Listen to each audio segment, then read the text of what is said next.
Welcome to NCPD Live. Rooted in gospel values that affirm the dignity of every person, the National Catholic Partnership on Disability works collaboratively to ensure meaningful participation of persons with disabilities in all aspects of the church and society. I'm Charlene Katra, Executive Director of NCPD. It's my great pleasure to welcome you and introduce you to two friends from Houston. Back when I was in the Archdiocese of Galveston, Houston, I originally met Diane Goyette, and soon after her daughter Corinne Goyette, and they were speakers for us at early childhood and disability ministry conferences over the years. And so I'm really delighted, ladies, to have you with us today. Welcome. Thank you for having us. Thanks for having us. Good to see you and be with you again. Diane Goyette is the owner of Early Childhood Specialties. As I said, that's really was my initial connection with Diane. So she's been a trainer in the field of specialty of early childhood for many, many years, has her own company.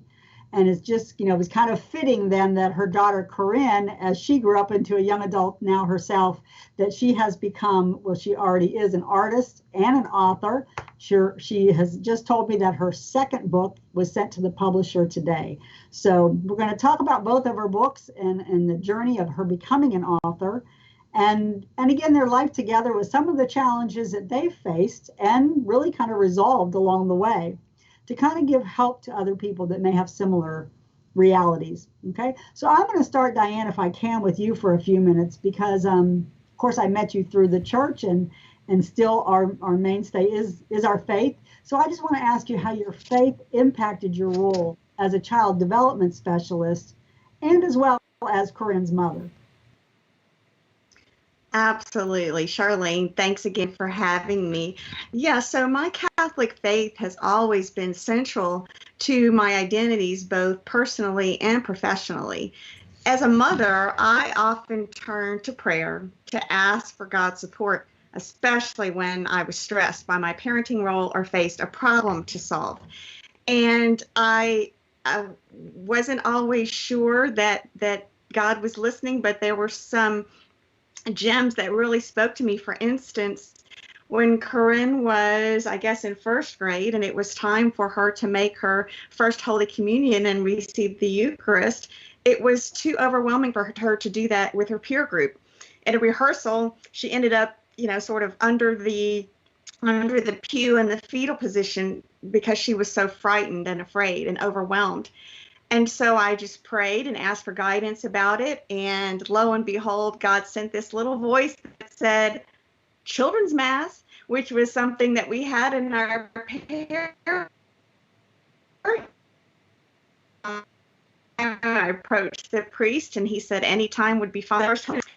As a child development specialist, I am my style is more that I want to just sort of live out the gospel and be a sign of Christ's love for other people. So more so than just talking about my faith, because many times I'm working in a secular conference or public school setting or something like that. But I just try to live out that song that I remember from childhood, so they'll know we are Christians by our love. So I try to live out the call that Jesus has given us to serve others and sort of show my respect and compassion for everyone that I deal with in my professional life. Thanks, Diane. Sounds like great wisdom on both the professional and the personal front. And Corinne, I see all these beautiful, I'll say Eprims, because that's what they're called, that are in between you and your mother on the screen, and your book is titled by the same name of a couple variations. But I just want to start by asking you, how did you come to be, the child under the pew that couldn't attend very well at Mass, to someone who is obviously now a published author? Well, if I told that story, we'd be here for a billion years, but well, I can make it kind of short, I guess. Yeah. But long story short, I had a lot of skills I needed help with, and so I tried my best to work on those skills, get help working on those skills and keep practicing them until I could become a functioning adult. And it's been very difficult. It's been very hard because, with special needs, it's not easy as like, 1, 2, 3. So I have a lot of different things that I do, and Eprims are one of the things that help me a lot because they're very tactile and soft. And growing up, they're my little friends, and they helped me when I felt like no one believed in me. Eprim believed in me, didn't you, Eprim?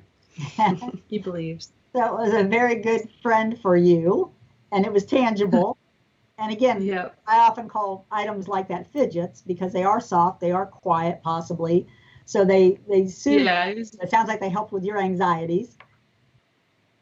It was an ideal creation. Yeah. So which came? I might add here. Please. Go ahead. I might add here that 2 of the problems that Corinne encountered in mass were the oversensitivity to all of the sounds and the bumping of the pews and that sort of thing. And also just the transitions. Of course, in mass, you know what's coming, but at a, for instance, a Holy Communion rehearsal, you may not know exactly what's coming. And those were 2 of her more challenging areas. And we're still working on them a bit, but look how far she's come. She's done some amazing things. And the good thing is that I love how she feels called to spread the good news of, here's something that worked for me. I hope it works for you too. And that's a blessing, Corinne. Not only that you were blessed by your own creativity, which that's a great thing for us to also highlight, as always, that someone who may have a disability or a diagnosis also has, and probably in more abundance, gifts and abilities that need to be shared with the world, not, and as you're doing. So you're a beautiful self-advocate and example and witness for so many others. That's why we're delighted also to share your story today. But going back to that story, tell us about the first book you wrote. What was it? How did you come to write the first book? You created the Eprims, correct? That came first. Mm-hmm. Yes? Mm-hmm. And then you decided this is a story in print? Sort of. Okay, so I had the character, the Eprim, not the toy, but the character for quite a while. I just created him when I was very, very young. Mom thinks 8, I think 5, but young enough to not remember. But anyway, so I was like, oh, this is really cool, and I really like this, and I want to share this with other people. And at the same time, my mom was launching her business, Early Childhood Specialties, mm-hmm. and she was like, hey, you're an artist. I want you to help me. I think writing a book would be really cool because then I could sell it for my business, and then it'll all work out. And she's like, okay, I think you can do this in 2 weeks. And I'm like, 2 weeks? So I was like writing crazily and just trying to figure it out and panicking. And then after 2 weeks, the book, my friend Eprim was born, the very first version of it. And I was like, okay, well, it's a book. It'll be okay. People will kind of like it, whatever. And I showed it to so many people, other early childhood people, teachers, parents, whatever. And they loved it so much. And I was like, what? And they were just so excited to see it. And so it was such a success. I'm like, okay, we kept the story the same, but I redid some illustrations I didn't like and fixed it up to the new version that everybody sees today because I'm like, oh, this is so good. We got to make it better. And then we just kept going. I'm like, well, the first one's out. Let's make another one. So now I wrote the second book that's coming out soon called Eprim's Emotional Day. And I'm excited about that now. So it's like, And I was blessed, and I thank you. I'm going to hold this up. First, you held up this one a minute ago, My Friend Eprim. So I'm hoping people, if I hold it up, they can see that one. I'm just going to hold it still for a minute. So that was your first book. Now, the second one is just gone to the printer. So I just have a proof that you sent me. Thank you. And so this is Eprim's Emotional Day. Now, since you talked about some of your emotional challenges as a young child, can you share with us any other ones that you can remember that you were challenged with either then or even still now emotionally? Sorry, noises. It's okay. Well, I have a lot of different challenges. I mean, like my mom touched on the main ones, which is I have issues with transitions and like other things like sensory. overload with loud noises, bright lights, etc. Those are the two main ones, but I also have some other ones with like, I have a mood disorder, bipolar, so my moods tend to go up, down, up, down, up, down, up, down really fast. And the medicines, I take medicines and they're helping, but at the same time, it's hard to manage sometimes when I'm just like getting really excited about something, or I'm really sad or whatever. And it's like, okay, we got to just get this under control. I'm an adult now. I can do this. So I do have some issues with that. And especially with anger, sometimes Mom can attest for that. But I'm working on it, and that's what matters, right? You're doing great. You're doing great. And again, the Eprims helps you. And so I trust we know by the book and the success of the book, and I think the sales of the Eprims, it's helping other people too. What do you think it is about the Eprim that helps people? Well, I noticed, especially for me especially, Eprims are, since they're like a tactile fidget, they're very soft. And so for me personally, I don't like to be like hugged or touched by other people because it really, really hurts. And people don't understand that. And so like when people are like, oh, I'll give you a hug to make you feel better, that's not helping because it still hurts.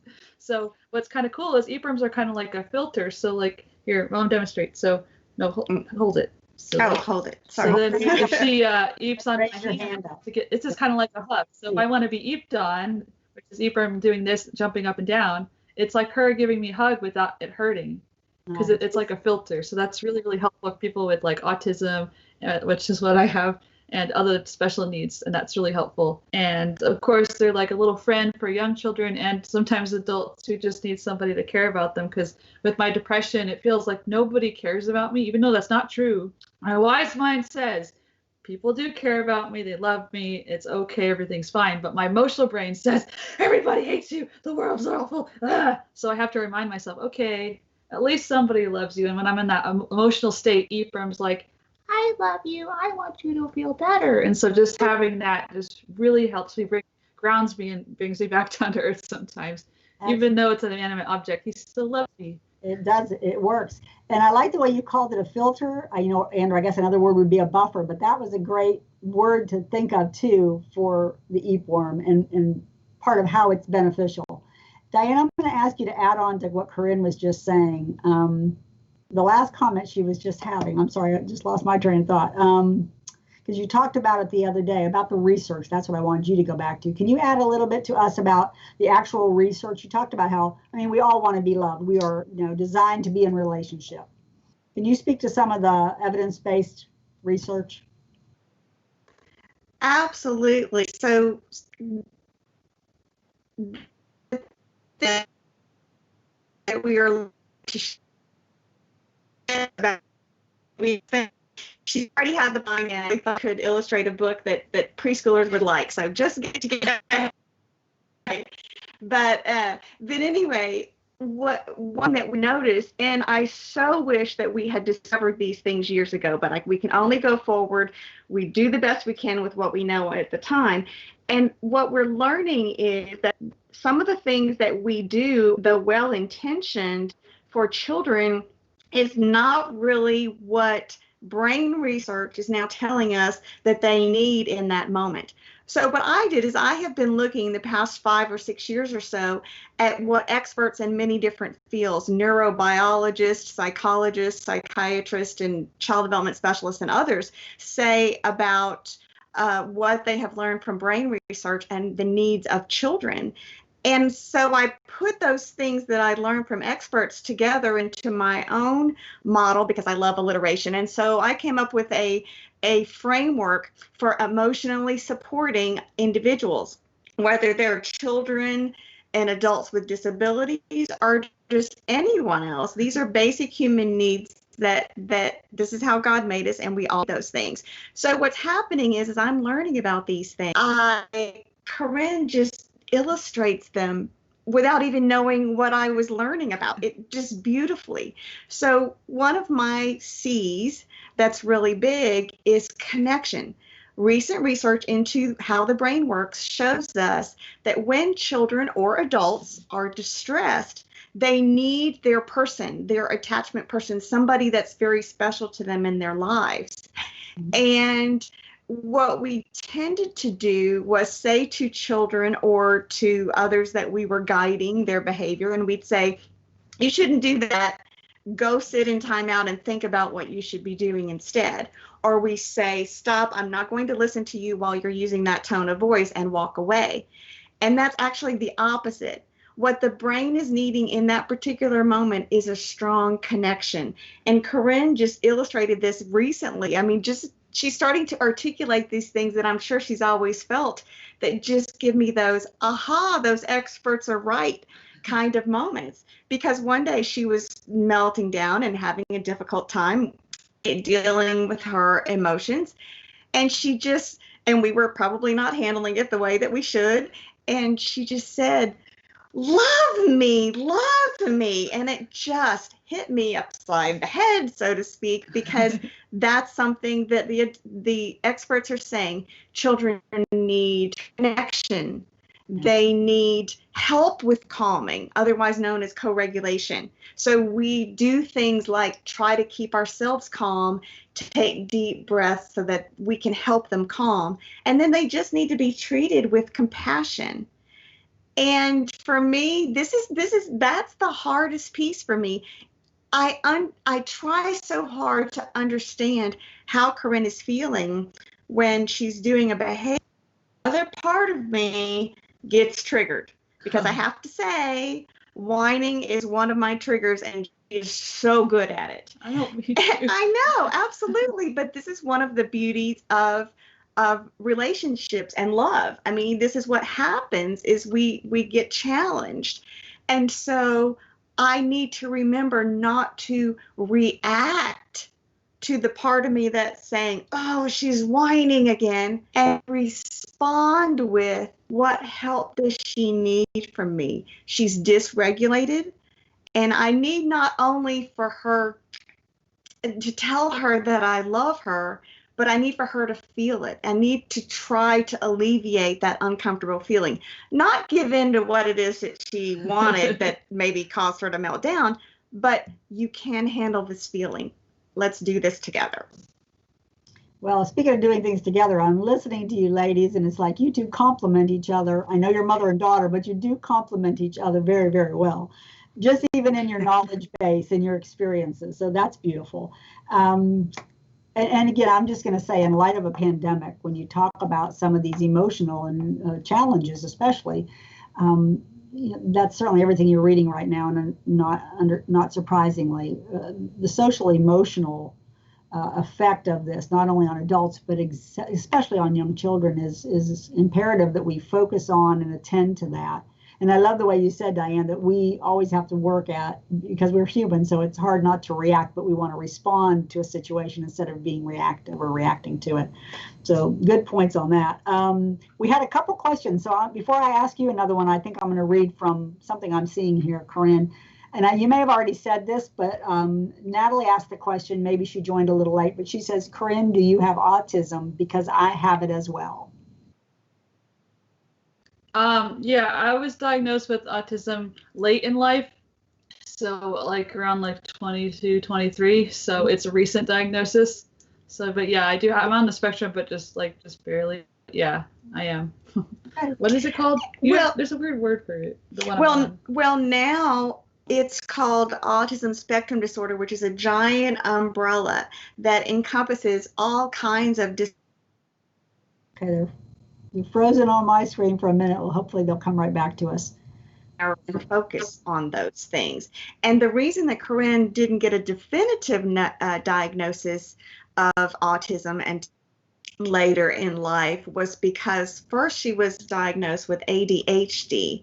And until I think it was 2013, the big book that medical professionals use to determine whether someone has a certain diagnosis or not, said, well, you can't have ADHD and have autism at the same time. And then they finally revised it and said, well, actually you can.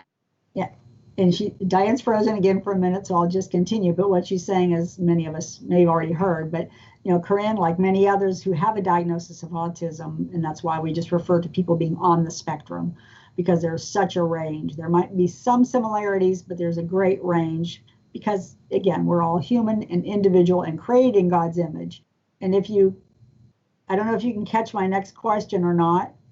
Also, I'll continue that Natalie, who asked the question about whether you had an autism friend. Yeah, you did it for me. Natalie also just commented, this isn't a question as much as a comment, but we agree with it, that Catholic people with autism need more representation in the church before it's too late, she said. So, well, I don't think it's ever too late, but I think it's probably best, because I know it's hard when someone's trying to listen to a recording and it's not working out. So we're going to go ahead and just thank them very much for their presence with us today. And please know that we usually have this on our Facebook and with captions, usually within a day or two. So that can just be aware that we'll have it up, the recording up. We can certainly try and have Diane and Corinne back again.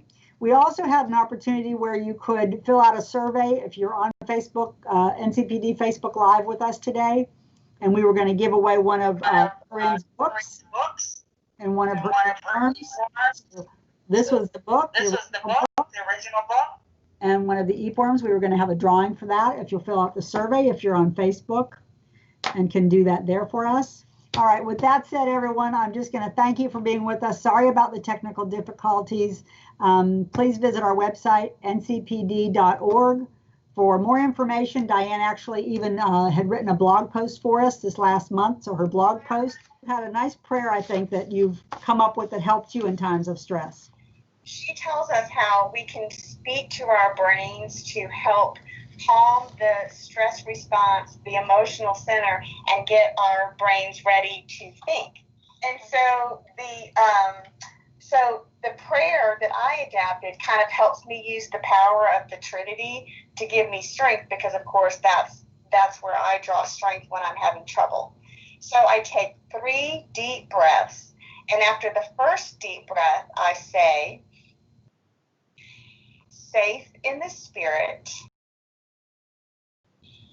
beloved by God, I can do all things through Christ.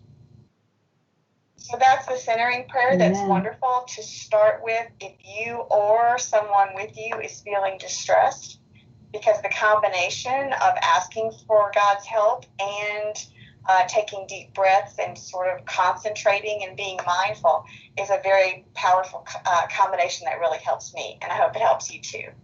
So I'm really feeling badly about these technical difficulties. We were very happy to be here with you today, and perhaps we can come back and finish this interview another time. Of course. Thank you for having us again, Charlene. We're delighted. And for the listeners, remember, again, if you didn't hear me at the beginning, Diane and Corinne are in Houston, Texas right now, where they're having, obviously, as you probably know, a hurricane warning, if not watch, going on in their area right now. So we were grateful we got this much down with them today on NCPD Live. Ladies, thank you. God bless you. It's been a delight having you on our show today.